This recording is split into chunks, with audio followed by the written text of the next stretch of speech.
Hi everyone, welcome back. ಗೃಹ ಪ್ರವೇಶದ date finally fix ಆಯಿತು. 1 ಮಂತ್ ಸಹ ಇಲ್ಲ ಟೈಮ್. ಸೊ ಎಲ್ಲದನ್ನು ಬೇಗ ಬೇಗ ಅರೇಂಜ್ ಮಾಡ್ಕೋತಿದ್ದೀವಿ.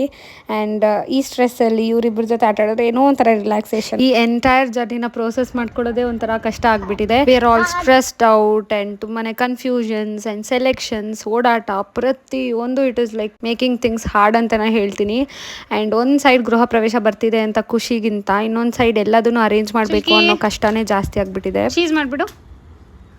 ಚೀಸ್. ನೀನು ಮನ್ವಿತ್ ಚಿಲ್ಕಿ ಕೊರಿಯನ್ ಹಾರ್ಟ್ ಶೇ ಚಿಲ್ಕಿ ಹಾರ್ಟ್. ವಾವ್. ನೀನು ಯಾಕೋ ಡಿಸ್ಟರ್ಬೆನ್ಸ್ ಆಫ್ ಇಂಡಿಯಾ.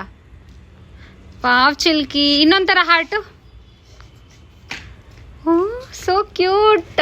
ಫೈನಲಿ ಇವ್ರ ಜೊತೆ ಆಟ ಆಡ್ಕೊಂಡು ಕೆಲಸ ಎಲ್ಲ ಮುಗಿಸಿ ಮನೆಗೆ ಬರೋ ಅಷ್ಟೊತ್ತಿಗೆ ಅಮ್ಮ ಡಿನ್ನರ್ ಮಾಡಿದ್ರು. ಆ್ಯಂಡ್ ಈ ಐಸ್ ಕ್ರೀಮ್ ಸಹ ತಗೊಟ್ರು. And nostalgic feelings. ನಿಮ್ಗೆ ಎಷ್ಟು ಜನ ಇದನ್ನು ತಿಂದಿರೋ ನೆನಪಿದೆ ಅಂತ ಕಾಮೆಂಟ್ ಸೆಕ್ಷನಲ್ಲಿ ತಿಳಿಸಿ. ಬಾಯ್.